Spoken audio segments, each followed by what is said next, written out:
कारण था कि दशरथ राजा जब सशरीर स्वर्ग जाते तो इंद्र देवता अपने आसन से खड़े होकर उनका सम्मान करते थे, ऐसा लिखा है।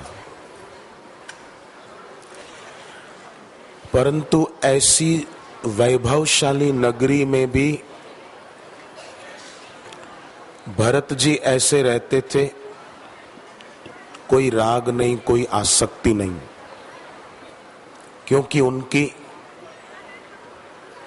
भगवान में प्रीति थी, भक्ति थी। तो जिस साधक की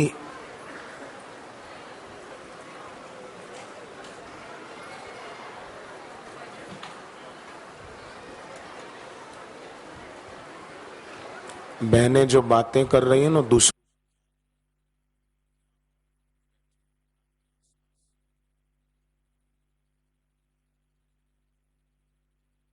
मौनम चैवास्मि गुह्यानाम, व्यर्थ के शब्द बोलते रहना एक ऐसा सेतु है जिसके द्वारा व्यक्ति दूसरों तक पहुंचता है, और मौन एक ऐसा सेतु है जिसके द्वारा व्यक्ति भगवान तक पहुंचता है। अब मर्जी इंसान की है कि वो किस सेतु पर जाए और कहां पहुंचे। मौन जब सत्संग के अभाव में लोगों का जीवन ऐसा हो जाता है मानो दीपक से रोशनी के बदले अंधेरा निकल रहा है, पौधे पर फूल लगने के बदले पत्थर लगे हैं। इसी कारण लोग मुक्ति की संभावना को मौत में बदल देते हैं, जीत की संभावना को हार में बदल देते हैं, सुख की संभावना को दुख में बदल देते हैं, धन, यश और सौभाग्य की संभावना को निर्धनता, अपयश और दुर्भाग्य में बदल देते हैं। इसलिए इसको महत्व दें, चुप रहना। और आश्रम में गुरुदेव की उपस्थिति हो, ऐसे में अगर कोई मौन रखकर जप ध्यान करे, लक्ष्मी के 8 रूप उसके पीछे पड़ेंगे, न चाहेगा तो भी। अष्ट लक्ष्मी उसके घर स्थायी रूप से निवास करेगी।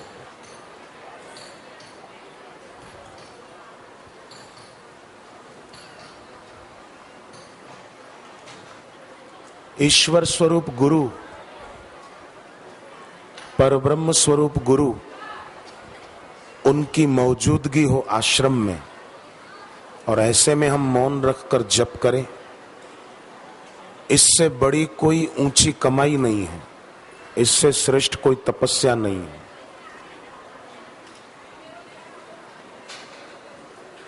पर नासमझ व्यक्ति उस तप का महत्व न जानने के कारण व्यर्थ के शब्द बोलकर उसको गंवा देता है। जैसे कोई अमृत ढोलकर बदले में जहर ले ले।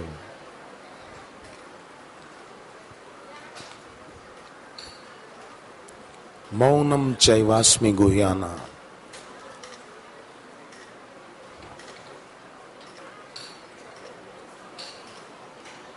गुरुदेव के श्रीमुख से जो मंत्र मिलता है,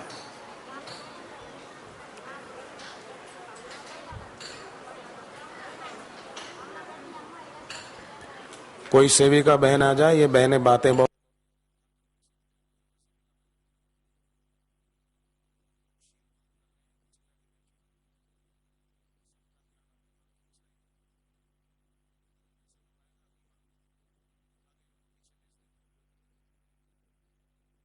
जैसे श्री कृष्ण की मौजूदगी में अर्जुन का कितना काम हो गया। गुरुदेव भले अपनी कुटिया में बैठे हैं, परंतु गुरुदेव की कृपा शक्ति हम वहां से भी यहां बैठे बैठे प्राप्त कर सकते हैं, क्योंकि आत्मज्ञानी गुरु की ओरा वो ब्रह्मांड व्यापी होती है। केवल बापूजी व्यासपीठ पर बैठे हों और हमारे पर नजर डाल रहे हों तभी गुरुदेव का हमको लाभ मिलेगा, ऐसी बात नहीं है। गुरुदेव कोई एक साधारण मानव नहीं है, मानव के रूप में ये साक्षात मालिक मिले हैं हमको। नर के रूप में साक्षात नारायण आए हैं धरती पर। तो ऐसे भगवत स्वरूप बापूजी की उपस्थिति बाहर से देखा जाए तो भले कुटीर में हो गुरुदेव, यहां न हो, पर गुरुदेव की शक्ति, गुरुदेव की औरा, गुरुदेव का आभा मंडल वो ब्रह्मांड व्यापी। यही कारण है कि आपके आगरा के ये भाई साहब बैठे हैं शंकरलाल, ऋषिकेश में गंगा में डूब रहे थे, बेटा भी, बेटी भी और एक खुद भी, और 3 जनों को गुरुदेव ने कैसे बचाया, ये इनका अनुभव कई बार सुना है आपने। तो बापूजी तो तब ऋषिकेश में नहीं थे ना, गुरुदेव तो तब हरिद्वार में थे और ये डूब रहे थे ऋषिकेश में। तो इन्होंने सुमरण किया बापूजी का, तो गुरुदेव की ब्रह्मांड व्यापिनी ओरा ने इनको वहां पकड़ लिया। और कैसे तीनों बच गए वो ये भी जानते हैं और आगरा के कई साधक इनको जानते हैं। आगरा के साधक जो जानते हैं शंकरलाल जी को हाथ ऊपर करें, कितने लोग जानते हैं। ऋषिकेश में लक्ष्मण झूला पे डूब रहे थे, लक्ष्मण झूला के पास डूब रहे थे। कहने का मतलब कि गुरु की जो शक्ति है वो किसी 1, 2, 5, 50 साधकों को मिलने से गुरुदेव की शक्ति कम नहीं हो सकती है। अब आपने और मैंने तो गुरुदेव के दर्शन किए, कुछ साल हुए, पर ऐसे भी साधक हैं जो आपसे और मुझसे पहले से गुरुदेव से जुड़े हुए हैं और गुरुदेव की शक्ति का, गुरुदेव की दिव्य औरा का लाभ उठा रहे हैं। ऐसे भी तो हैं।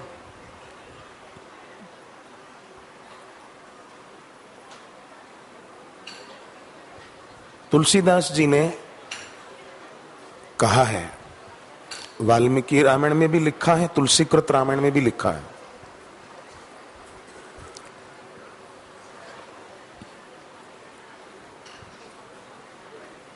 ऐसे सदगुरु की शरण जो हो जाते हैं दिल से, शरीर से भले आप आगरा में रहते हो, कहीं और रहते हो,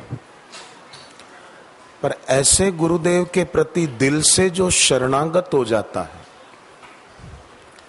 शरणागत जब शरणापन्न हो जाता है,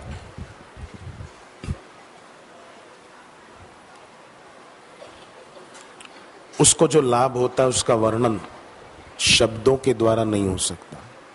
इतना लाभ होता है।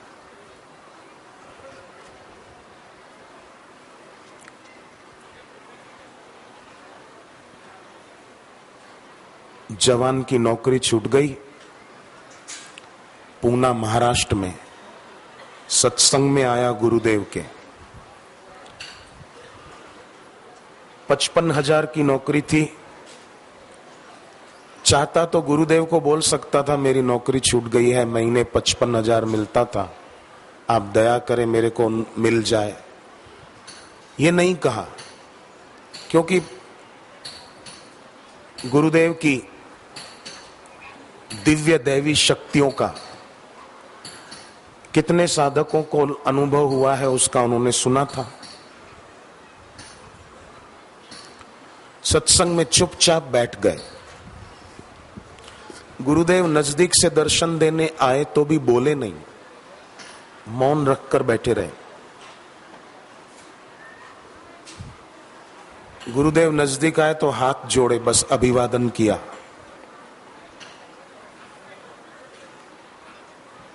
शाम को उनके मोबाइल पे फोन आया कि आप आकर के फिर से ड्यूटी ज्वाइन कर लो। वो जब गए तो सुनो, वो जब गए तो जिसने इनको नौकरी से निकाला था उसका डिमोशन हो गया और उस बॉस की जगह पर इसका प्रमोशन हो गया। इन्होंने तो गुरुदेव से कहा भी नहीं और 10,000 सैलरी भी बढ़ गई। 55 मिलता था, 65 मिलता है अब। जब नौकरी छूटी तब चाहते तो दुखी हो सकते थे, हाय रे मेरी नौकरी चली गई, अब क्या होगा। पर पता था कि मेरे गुरु समर्थ हैं, उनसे मैंने दीक्षा ले रखी है और मैं जप करता हूं तो मेरे साथ कभी कुछ अन्याय हो नहीं सकता और मेरा कोई अनिष्ट चाह कर भी नहीं कर सकता। मैं अगर मेरे गुरुदेव के बताए हुए रास्ते पर चलूंगा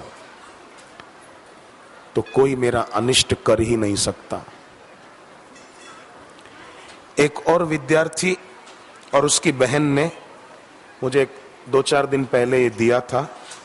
कपिल सिब्बल जो शिक्षा मंत्री हैं, उन्होंने बच्चे को ये दिया प्रमाण पत्र कि कितना प्रतिभावान छात्र है।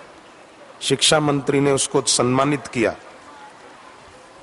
दोनों भाई बहन सारस्वत मंत्र की दीक्षा लिए थे। इन्होंने लिखा है अकाउंट्स में 100 में से 100 नंबर प्राप्त हुए और मेरे भाई को भी 10वीं की परीक्षा में पास होने पर शिक्षा मंत्री कपिल सिब्बल से प्रमाण पत्र प्राप्त हुआ, स्कॉलरशिप प्राप्त हुई और भी कई उपलब्धियां उपलब्ध हुई। सारस्वत मंत्र, मौन और गुरुदेव का ध्यान, इधर उधर की बातें दिमाग में रखकर बोलते रहना फालतू शब्द, उसकी अपेक्षा शांत रह के मन की आंखों से अपने गुरुदेव के दर्शन करना, गुरु मंत्र को देखना। जैसे हम कभी कभी ये प्रयोग कर सकते हैं, शांत बैठे और बंद आंखों से अपने गुरु मंत्र को देखते रहे 1 मिनट, फिर अपने चारों तरफ गुरु मंत्र को देखा, उसकी धारणा की। 2-3 मिनट लगेंगे, दिन में 2-3 बार करें। थोड़े दिन तो अभ्यास करना पड़ेगा, पर फिर ये करना नहीं पड़ेगा। महसूस होगा कि मेरा गुरु मंत्र मेरे चारों तरफ एक कवच बन के खड़ा है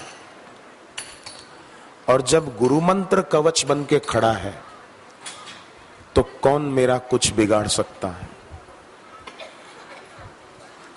निकाल दिया था नौकरी से, उसकी जगह पे प्रमोशन हो गया। दिल्ली के पास गुड़गांव है, वहां सत्संग था। एक साधक आए थे पानीपत से, गाड़ी पार्किंग में खड़ी कर दी, मारुति कार थी। 3 दिन कार्यक्रम था, वो सेवा में लगे रहे। पूर्णाहुति होने पर जब पार्किंग में अपनी गाड़ी लेने गए, देखा गाड़ी गायब, कार चोरी हो गई थी। पुलिस में गाड़ी का नंबर लिखा दिया, बस में पानीपत घर पहुंच गए।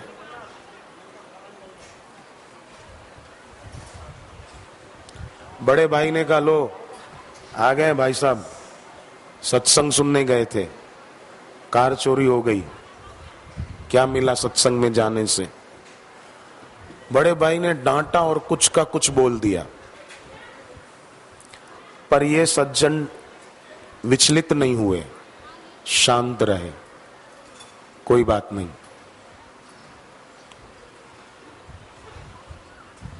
भूखे नहीं सोए, टेंशन नहीं किया, मजे से रोटी खाई, एक रोटी ज्यादा खा ली, काहे को गठरियां सिर पे उठाना। जब बापू हमारे साथ हैं, गुरु जी, फिर कार चोरी हो गई, कोई बात नहीं, नई आ जाएगी, क्या बता रही, खा के सो गए। सुबह जल्दी उठे, माला लेकर गुरु मंत्र का जप करने बैठे,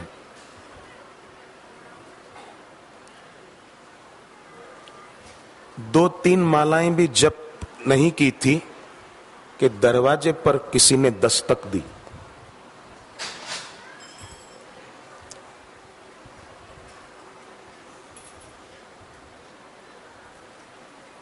कि आप फोन पे बात कीजिए पुलिस चौकी। बात की, बोले आपकी गाड़ी का नंबर ये था। बोले हाँ, आपकी गाड़ी पुलिस चौकी पहुंच गई है, आकर के ले जाइए। गए और गाड़ी लेकर आ गए। बड़े भाई को कहा, क्यों साहब, आप तो कह रहे थे कि सत्संग में जाने से क्या मिला, गाड़ी चोरी हो गई, ये लो आपकी गाड़ी। कैसे आ गई? तो गुरुदेव एक साधारण व्यक्ति नहीं है। भगवत गीता में एक श्लोक आता है, 5वें अध्याय का 19वां श्लोक, इहैव तैर्जितः सर्गो येषां साम्ये स्थितं मनः निर्दोषं हि समं ब्रह्म तस्मात् ब्रह्मणि ते स्थिताः। उस ब्रह्म परमात्मा का स्वभाव है निर्दोषता और सम। आत्मज्ञानी गुरु सम भी है, निर्दोष भी है, उनमें कोई दोष नहीं है। मुझे एक बार एक व्यक्ति ने पूछा कि आप इतने वर्षों से आश्रम में रहते हो, क्या आपको बापूजी में कभी दोष दिखा? आप बहुत नजदीक रह चुके हो, रहते हो। मैंने कहा, क्या सूर्य में कभी अंधेरा हो सकता है? क्या चंद्रमा में कभी तपन हो सकती है?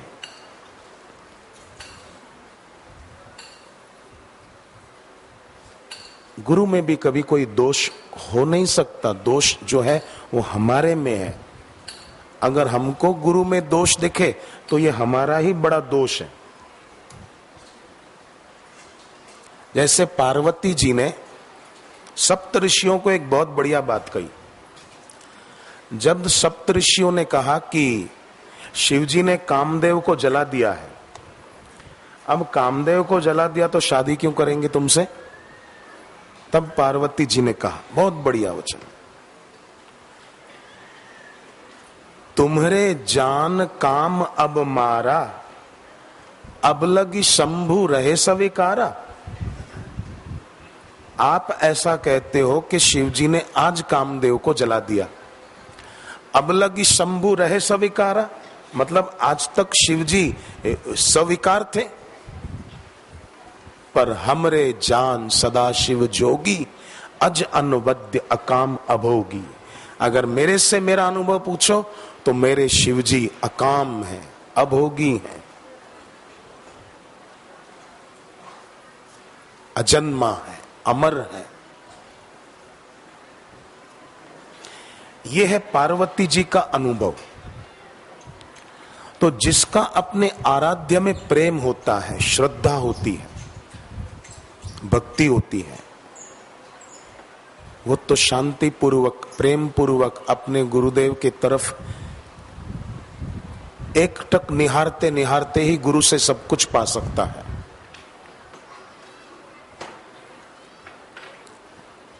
तो गुरु की उपस्थिति का लाभ लिया जाए, गुरु की मौजूदगी का लाभ लिया जाए। लाभ यह है कि आश्रम में गुरुदेव हों, हम मौन रहें, हम गुरुदेव की इस पवित्रतम ओरा को अपने तरफ आने दें, अपने पर बरसने दें। उस समय अगर हम बेकार के शब्द बोलते रहेंगे तो उस लाभ से वंचित रह जाएंगे। बड़ी कंपनी ने विज्ञापन दिया कि हमारे यहां मैनेजर के पद पर एक आदमी की जरूरत है, अमुक अमुक डिग्री पाया हुआ जवान इंटरव्यू देने आ सकते हैं। कई जवान आए, पर आते ही बातें करने बैठ गए। कैसे हो, क्या खाया, नाश्ता क्या किया, हमने ये खाया, तुमने ये क्या किया, फालतू बातें करने बैठ गए। वहां के कार्यकर्ताओं ने कहा भी, भाई साहब आप शांत होकर बैठिए, पर वो बोले ही जाएं। एक लड़का कोई गुरु का शिष्य रहा होगा, वो आकर चुपचाप बैठ गया, मन में अपने गुरु मंत्र का जप करने लगा। स्पीकर पर आवाज आई अंदर से, वो गया, इंटरव्यू दिया, सिलेक्शन हो गया, नियुक्ति पत्र लेकर वो बाहर आया। तो दूसरे लोग जो अभी भी बातें ही कर रहे थे, उन्होंने कहा आप अंदर कब गए? स्पीकर पे आवाज आई थी, हमने तो नहीं सुनी, आपकी अपनी ही आवाज इतनी थी, आप क्या सुनते? आपका खुद का ही शोर इतना था, आप नहीं सुन पाए।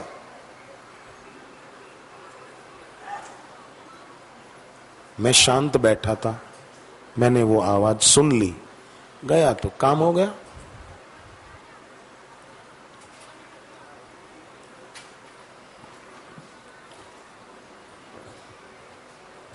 हनुमान जी साधारण वानर नहीं है, गंगा जी साधारण नदी नहीं है,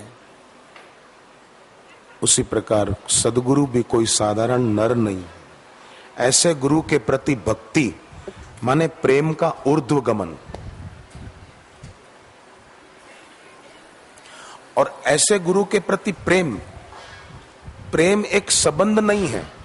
प्रेम मतलब स्टेट ऑफ माइंड, मन की एक अवस्था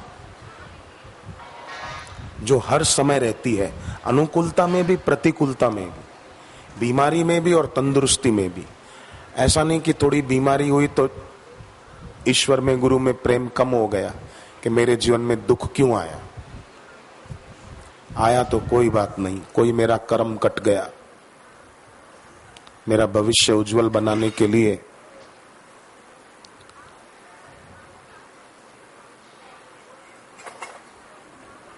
कष्ट आया है, अपने आप जाएगा। हरिओम हरिओम हरिओम हरिओम।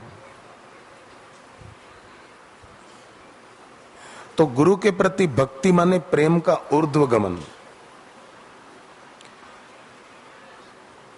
संसार में जहां वस्तु व्यक्ति में राग किया वो व्यर्थ है, पर गुरु के चरणों में अनुराग किया वो कल्याणकारी। भक्ति का ये सिद्धांत है कि तुम गलत नहीं हो, जिस दिशा में जा रहे हो वो दिशा गलत है। हम गलत नहीं, संसार में जो भी, चलो हाँ, पर हम तो सत्संग में आ गए ना, दीक्षा ले ली, पर जो भी संसार में है लोग, वो बेचारे गलत नहीं है, कोई भी गलत नहीं, उनकी दिशा गलत है। जैसे कोई जाना चाहता है बद्रीनाथ, पर उत्तर दिशा में न जाकर दक्षिण दिशा में जा रहा है और बोलता है बद्रीनाथ कब आएगा? कभी नहीं आएगा।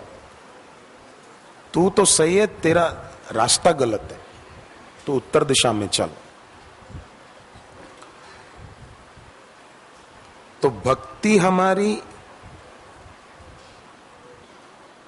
ईश्वर और ईश्वर प्राप्त गुरु में जब दृढ़ होती जाए तो शरणागत भक्त फिर शरणापन्न हो जाएगा। एक होता है शरणागत भक्त, दूसरा होता है शरणापन्न भक्त।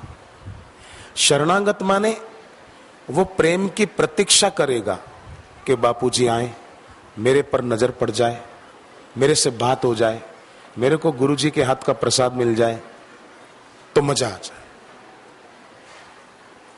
अपना आना सफल हो जाए। यह है शरणागत भक्त, इंतजार कर रहा है। यह भी अच्छा है, बुरा नहीं है, बहुत अच्छा है। उसके मन बुद्धि में चिंतन तो गुरुदेव का ही चल रहा है ना, किसी अरे गहरे व्यक्ति का तो नहीं चल रहा। बहुत अच्छी बात है। और जब फिर बापूजी निकट से दर्शन देने आ गए और हमारे पास में बैठे हुए व्यक्ति पर गुरुजी की नजर पड़ी, हम पर नहीं पड़ी, अरे मन में होगा कि ऐसा क्यों हुआ, इसको गुरुजी ने देखा, मेरे को क्यों नहीं देखा, इसको प्रसाद मिला, मेरे को क्यों नहीं मिला। तो एक मीठा चिंतन उनका ही होगा, दुख से नहीं, प्यार से, शिकायत से नहीं। अगर शिकायत आती है, फरियाद का भाव आता है, तो वो प्रेमी भक्त नहीं हो सकता। जहां फरियाद है वहां याद नहीं है, जहां गुरु की याद है वहां फरियाद नहीं। शिकायती चित्त अध्यात्म मार्ग में प्रवेश पाने का अधिकारी नहीं।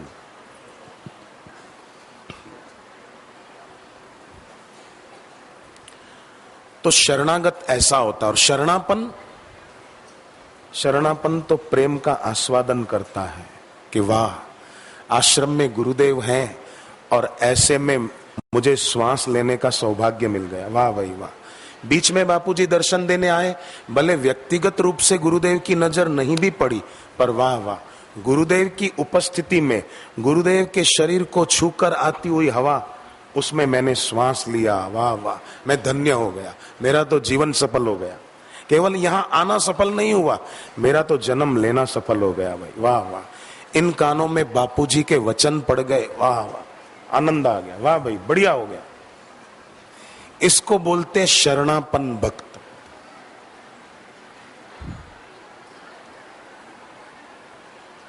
गुरुदेव को कोई अपना दुख सुनाएगा तभी उसका दुख दूर होगा, ऐसी बात नहीं है।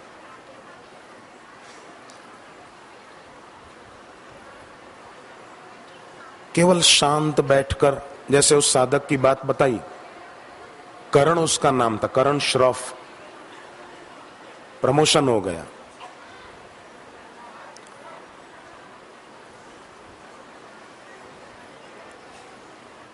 कोई बात नहीं, जिसका जो स्वभाव होता है वो उसी के अनुसार करता है। एक लड़का बहुत रो रहा था, तो बाप उसको समझा रहा था, बेटा चुप हो जा, अच्छे बच्चे रोते नहीं है, चुप हो जा। वो चुप ही नहीं हुआ। बाप को गुस्सा आया कि 2 थप्पड़ मार दूं इसको, मानता नहीं। इतने में बाप बोल पड़ा, हीरालाल चुप हो जा, ए हीरालाल शांत हो जा। तो एक बुजुर्ग व्यक्ति वहां से जा रहे थे, उन्होंने सोचा कि बच्चा मान नहीं रहा, चलो मैं इसको मदद करूं चुप कराने में। तो वो दादा आए, ए हीरालाल बेटा चुप हो जा, बेटा हीरालाल शांत हो जा, बेटा हीरालाल अच्छे बच्चे रोते नहीं हैं। तो बाप बोला, दादा हीरालाल इसका नाम नहीं है, मेरा नाम है। तो इसका नाम पन्नालाल है। तो आप तो कह रहे थे हीरालाल चुप हो जा। बोले बिल्कुल मैं कह रहा था, पर ये चुप नहीं हो रहा था, तो मेरे को गुस्सा आया कि इसको 2 थप्पड़ मार दूं। पर फिर विचार आया कि ये तो बच्चा है, मैं तो बड़ा हूं, इसलिए मैं अपने को ही कहने लग गया कि हीरालाल तू ही चुप हो जा। अब ये नहीं हो रहा तो तू हो जा। ऐसे ही वो भाई साहब जो भी खड़े हुए ना किसी को चुप कराने के लिए, अपना नाम बोल के मन में बोलना कि अरे भाई अब तू ही चुप हो जा। इसमें मजा है। हर बात में उद्विग्न हो जाने में मजा नहीं है। पूज्य बापूजी कैसे श्री आशारामण में आता है ना, देखा किसी ने सोचा डाकू, लाए लाठी भाला चाकू, दौड़े चीखे शोर मच गया, टूटी समाधि ध्यान खिंच गया, पर साधक उठा थे बिखरे कैसा, राग द्वेष ना किंचित लेसा। और फिर एक दृष्टि देखे सभी, चले शांत गंभीर, गुरुवर चले शांत गंभीर, सशस्त्रों की भीड़ को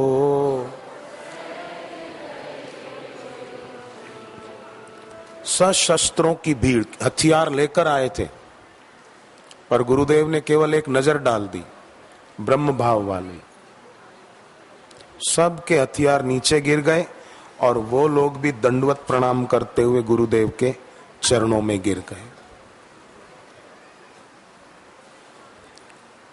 तो ऐसी एक शांति, समता, वो गुरुदेव के ध्यान से, सुमिरन से आएगी। हम अपने दोषों का चिंतन करें उसकी अपेक्षा गुरुदेव के दैवी गुणों का चिंतन सुमिरन करें। श्री आशा रामायण के जरिए, कभी सत्संग की CD MP3 के जरिए। पंजाब के राजपुरा शहर में एक लड़के की शादी हुई, साधक थे पूरा परिवार। तो उन्होंने गिफ्ट पैकेट तैयार किए, मिठाई का बॉक्स, उसमें गुरुदेव के सत्संग की एक CD, सबको बांटे। कि मिठाई खाकर तो लोग मिठाई भूल जाते और मिठाई बीमारी भी करती है, पर बापूजी के सत्संग की ये CD सुनेंगे, ये सच्ची मिठाई है जिससे जन्म मरण की बीमारी दूर हो जाए।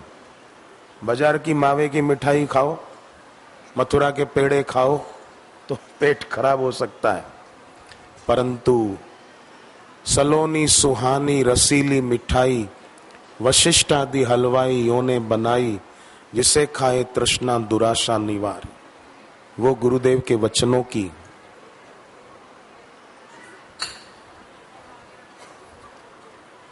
उसी से जीवन में जागृति आती है।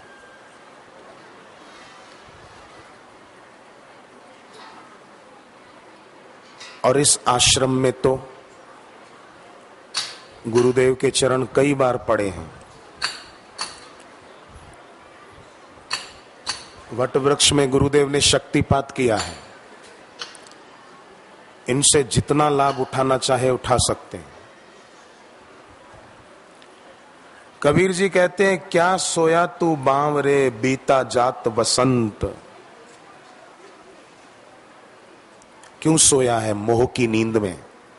संसार में लोगों की आंखें खुली लगती है, पर वास्तव में खुली नहीं है, जागृति में सुषुप्ति बनी हुई।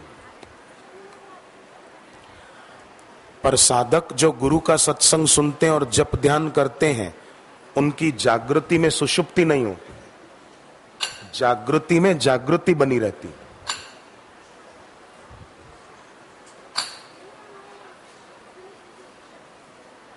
क्या सोया तू बांवरे बीता जात बसंत। जागने के समय में भी सोते हैं। एक विद्यार्थी क्लास में बैठा बैठा झोंके खा रहा था, बार बार उसका सिर बेंच से लग रहा था। शिक्षक ने कहा, बंटी, बंटी था उसका नाम, कि क्यों सो रहे हो क्लास में? घर पे रात को सोए नहीं थे? बंटी बोला, साहब मैं सो नहीं रहा हूं, तो धरती का गुरुत्वाकर्षण खींच रहा है मेरे सिर को।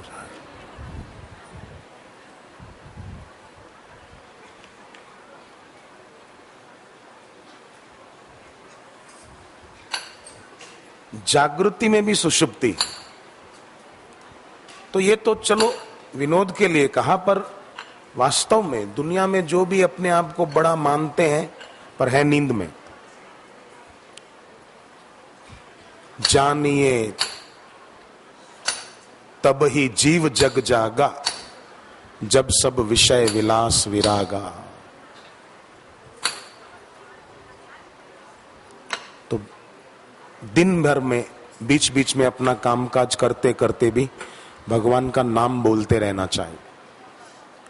ओम नमो भगवते वासुदेवाय।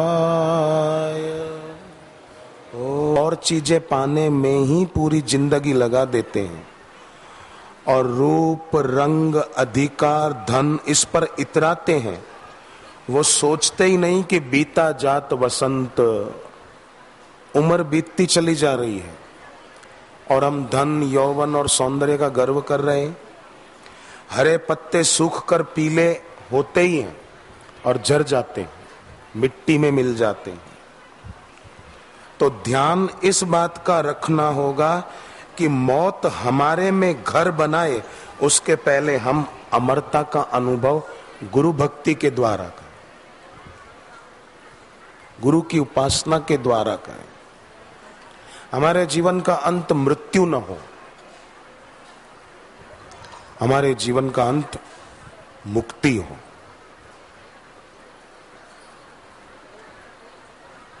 देखो, आप लोग यहां आकर बैठे हैं, क्यों बैठे हैं? आपको पता चला कि गुरुदेव 28 तारीख को दर्शन देंगे आगरा आश्रम में। जब आपने सुना तब आपने मन बना लिया कि हम तो भाई जरूर जाएंगे।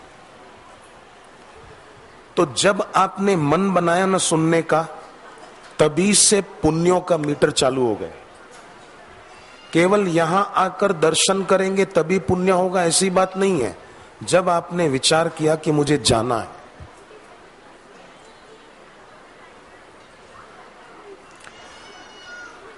तो जाने का विचार क्यों किया कि आपकी महत्व बुद्धि है गुरुदेव के दर्शन में, गुरुदेव के सत्संग में। इसलिए आपने और काम छोड़ दिए। जरूर भाइयों की, कई भाई सर्विस करते होंगे, कईयों की अपनी दुकान होगी, कई बहनें भी सर्विस करती हैं, वो सब आपने छोड़ दिया आज के दिन।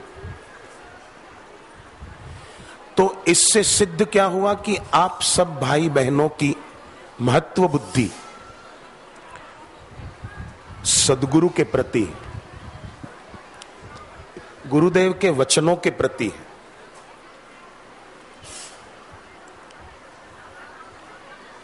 अगर नहीं होती तो यहां आते ही नहीं।